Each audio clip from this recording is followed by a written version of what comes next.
যে শীতলকুচি ঘটনা যেটা হয়েছিল, যেমন ওই ঘটনায় 3টি এফআইআর হয়েছিল, তার মধ্যে গত যে আমাদের সরকারের মুখ্যমন্ত্রী ছিলেন তার এগেনস্টেও একটা এফআইআর হয়েছিল ওই উস্কানি দিয়ে ঘটনাটা ঘটানোর জন্য। করে কেন সত্যিকারের শীতলকুচি ঘটেছিল এবং কিভাবে উস্কানি দিয়ে এই ঘটনাটা ঘটানো হয়েছিল সেটা যেন সামনে। বোলপুর থানার আইসি কে ওনার একজন খুব বড় নেতা বীরভূমের অকথ্য ভাষায় গালিগালা করেছে টেলিফোনের উপরে ওনার স্ত্রীর নামে, সকলের নামে, নাকি ডিজি কেও,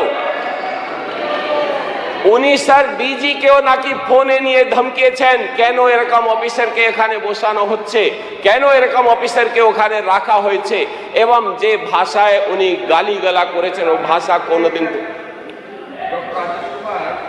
আপনি আইসি বোলপুরকে বলুন যদি রাজি থাকে এফআইআর করতে আমরা অ্যাকশন করব। ঠিক স্যার, থ্যাংক ইউ স্যার। কোন লোকের হিম্মত ছিল না তখন কি এই রকম নেতাদের বিরুদ্ধে কোনো অ্যাকশন নেওয়া যেতে পারে। আজকে কিন্তু পুলিশের মধ্যে এই জিনিসটা আমরা আমাদের লোকপ্রিয় মুখ্যমন্ত্রী এটা দিয়েছেন। কি করে নিরীহ মানুষকে টর্চার করা যায় বা কেস দেওয়া যায় বা কিভাবে তাকে দাবিয়ে রাখা যায়, আমাদের সব থেকে হয়তো সাফারার আমাদের মাননীয় মুখ্যমন্ত্রী এখানে রয়েছেন, তার এগেনস্টেও সম্ভবত কেসের সংখ্যা 37 ছিল। আমি বললাম যে আমরা যতজন বসে রয়েছি তো এরকম তো কোনো এরকম সদস্য নেই যার এগেনস্টে কোনো কেস। আর যখন নন্দীগ্রামে আগেকার মুখ্যমন্ত্রী যখন উনি চুনাव হারলেন তার রেজাল্টটা হলো স্যার 10 জন আইপিএস অফিসারদেরকে ইমিডিয়েটলি কম্পালসারি ওয়েটিং এ বসানো হয়েছে। ওনার শপথ গ্রহণের আগেই ওদেরকে কম্পালসারি ওয়েটিং এ বসিয়ে দেওয়া হয়েছে। আগের যে 15 বছরের সরকার যেভাবে চলেছে, আইন এবং শৃঙ্খলা একটা খুব গুরুত্বপূর্ণ ব্যাপার। কোনো রাজ্য চলতে গেলে আমার মনে হয় প্রথম যদি সেটা সুশৃঙ্খলভাবে না থাকে কোনো রাজ্য চলতে পারে না। কিন্তু গত 15 বছরে বিরোধীদের কণ্ঠস্বর রোধ করতে এই সরকার গত সরকার ব্যস্ত ছিল, এবং সেটা কোনো বিরোধী দল বলে নয়, যে কোনো সাধারণ মানুষই যখন কোনো কণ্ঠস্বর এখানে নিয়ে এসেছিল তখনই তার বিরুদ্ধে বিভিন্নভাবে ব্যবস্থা নেওয়া হয়েছে। এক্ষেত্রে আজকের আমাদের মাননীয় মুখ্যমন্ত্রী থেকে আরম্ভ করে আমাদের এখানে মনে হয় যতজন সদস্য রয়েছেন এবং সাধারণ মানুষ কেউই বাদ যাননি। কারো কেসের সংখ্যা হয়তো 50 রয়েছে, কারো কেসের সংখ্যা হয়তো 5 রয়েছে, এটাই হচ্ছে তফাৎ। আর সব থেকে বড় কথা হচ্ছে যে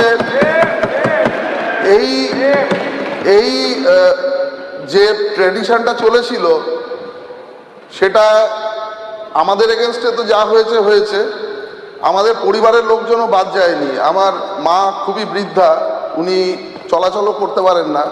যখন সিআইডি আমার বাড়িতে রেড করতে গেছিল, আমার সাথে যা শত্রুতা ছিল। আমার মা অত্যন্ত সেন্ট্রাল গভর্নমেন্টের একটা খুব গুরুত্বপূর্ণ দপ্তরে চাকরি করতেন।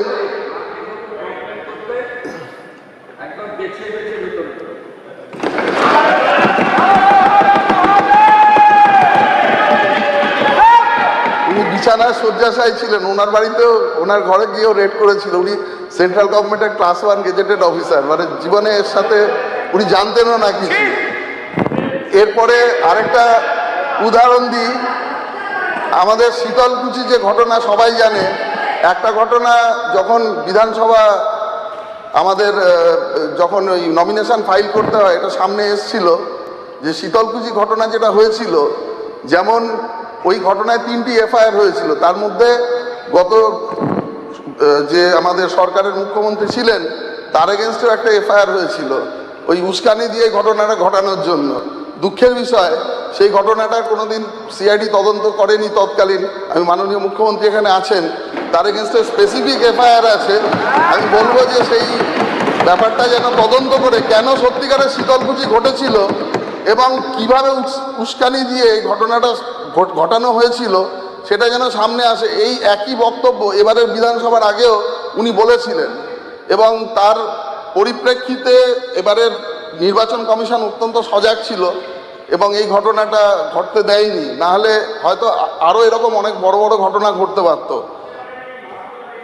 এবং আরেকটা কথা বলি যে এই ঘটনা ঘটে যাওয়ার পরে একজন মুখ্যমন্ত্রী কোনো মানে তার এসপি সম্পর্কে এই কথা বলতে পারে যে এই কেসে ওনাকে ফাঁসাও, তো সেই যখন রেকর্ডিংটা পরবর্তীকালে সামনে এসেছিল ওর জন্য মানে ওটা তো মানে উনি প্রকাশ্যে বলেছিলেন যে আমাকে ফাঁসাতে এবং সঙ্গে প্যারামিলিটারি ফোর্সের যারা অফিসার আছে তাদের ফাঁসানোর জন্য, যারা ওনার নিরাপত্তার দায়িত্বে থাকে। সঙ্গে ওটার জন্য ওটা যখন ইলেকশন কমিশন থেকে বা পুলিশ অফিস থেকেই কোথা থেকে লিক হয়েছিল, তার জন্য ওর জন্য আমার ওপর একটা কেস রেজিস্টার হয়েছিল। তো মোটামুটি জীবনে অনেক যাত্রা আমি পেরিয়ে এসেছি তারপরে। তো এরপরে আমার মানে যাত্রা এমনই একটা যাত্রা ছিল, সেখানে আমাকে দীর্ঘ সময় ধরে বাড়ি ছেড়ে দিয়ে আশ্রমে থাকতে হতো পরে 3 বছর। তো এই রকম জায়গায় মানে প্রত্যেক দিন সিআইডি বা কোনো একটা কাগজ আসতো, প্রত্যেক দিন মানে এমনিতে আমার সেন্ট্রাল গভর্নমেন্ট সাসপেনশন তো অ্যাপ্রুভ করেনি, তারপরেও যখন কম্পালসারি ওয়েটিংয়ে দিতে বাধ্য হয় তখন আমি কোনোদিন একদিনের জন্য অফিসে যাওয়ার সুযোগ পাইনি। এই ছিল আমার অবস্থা। তারপরে যখন আমি অসুস্থ ছিলাম আমাকে মেডিকেল বোর্ডে পাঠিয়ে দিয়েছিল যাতে চাকরিটা টার্মিনেট করা যায়। তো এইভাবে সরকার চলেছিল। শুধু আমার কথা বললাম এটা ভাববেন না, আমাদের সব থেকে হয়তো সাফারার আমাদের মাননীয় মুখ্যমন্ত্রী এখানে রয়েছেন, তার এগেনস্টেও সম্ভবত কেসের সংখ্যা 37 ছিল। আমি বললাম যে আমরা যতজন বসে রয়েছি তো এরকম তো এক কোনো এরকম সদস্য নেই যার এগেনস্টে কোনো কেস নেই। আমি আজকে একটা কথাই বলতে এসেছি যে আজকের সরকার আসার পরে যেভাবে আইন শৃঙ্খলার পরিবর্তনের জন্য যে উদ্যোগ নিয়েছেন এবং যেভাবে মহিলা বাহিনী বা অন্যান্য অনেক কিছু তৈরি করা হয়েছে, বিশেষ করে মহিলাদের ওপরে যে টর্চার হয়েছে, আমাদের মাননীয় সদস্য বসে আছেন এখানকার, মানে এর থেকে খারাপ ঘটনা আমার জীবনে আমি অন্তত কোনোদিন শুনিনি বা শুনবো। আমি চাইবো যে এই ঘটনার ওনার মেয়ে যাতে যত সত্বর এই ঘটনার সমস্ত অপরাধী সামনে বেরিয়ে আসে এবং সাজা পায়, এর থেকে ভালো কিছু হতে পারে না। এবং এটা যদি না হয় এর থেকে দুঃখের কিছু হবে না। আমার মনে হয় সকলেই এটা সাপোর্ট করবেন। আর আরেকটা কথা,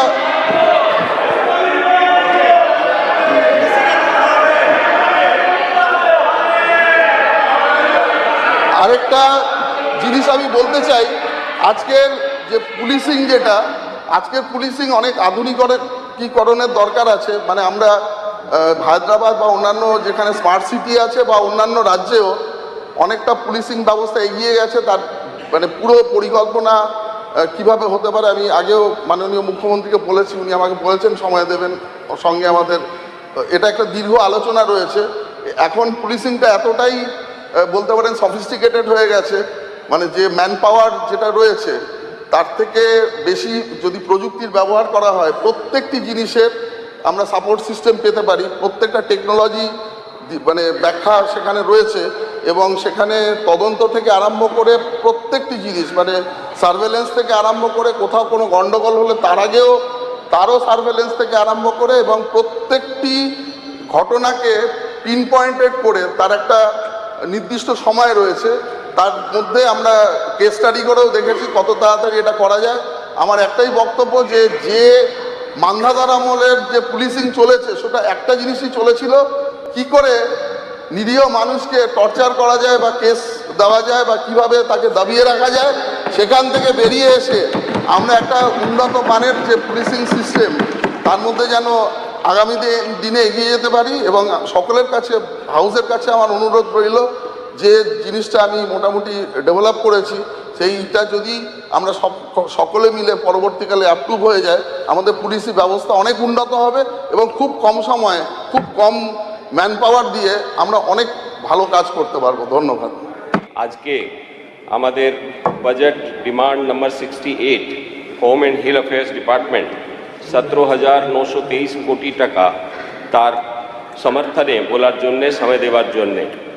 স্যার, আজকে এই ডিমান্ডের পক্ষে আমি শুধু একজন বিধানসভা সদস্য হিসাবেই বলছি না, আমি বলছি একজন ফর্মার আইপিএস অফিসার হিসাবেও, যে এই ব্যবস্থার ভিতরেও কাজ করেছে এবং কিভাবে পুলিশ ব্যবস্থাকে আগে পরিচালনা করা হয়েছে ওকে ভিতর থেকে আমি দেখেছি। আমি স্যার একটা জিনিস বলতে পারি কি যখন এই ব্যবস্থাকে ভুল পথে পরিচালনা করা হয় তখন কি কি ক্ষতি হতে পারে আমি কিছু উদাহরণ দিয়ে কথা বলবো স্যার। স্যার 2012 সালে পার্ক স্ট্রিটে একটা রেপ কেস হলো। ও রেপ কেসে তখনকার একজন সিনিয়র আইপিএস মহিলা অধিকারী উনি যখন এটা তদন্ত করছিলেন তার আগেই তখনকার মুখ্যমন্ত্রী এই পুরো ঘটনাকে একটা সাজানো গল্প বলে উড়িয়ে দিয়েছিলেন। উনি বললেন এটা একদম ওনার সরকারকে বদনাম করার জন্য এই ঘটনা করা হয়েছে।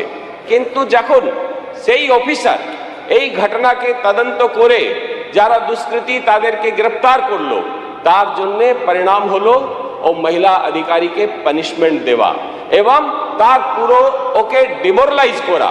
তার জন্য আগেকার সরকার কাজ করেছিল এবং কন্টিনিউয়াসলি তার উপরে টর্চার করা হলো। আমি স্যার আরো একটা ঘটনা বলি।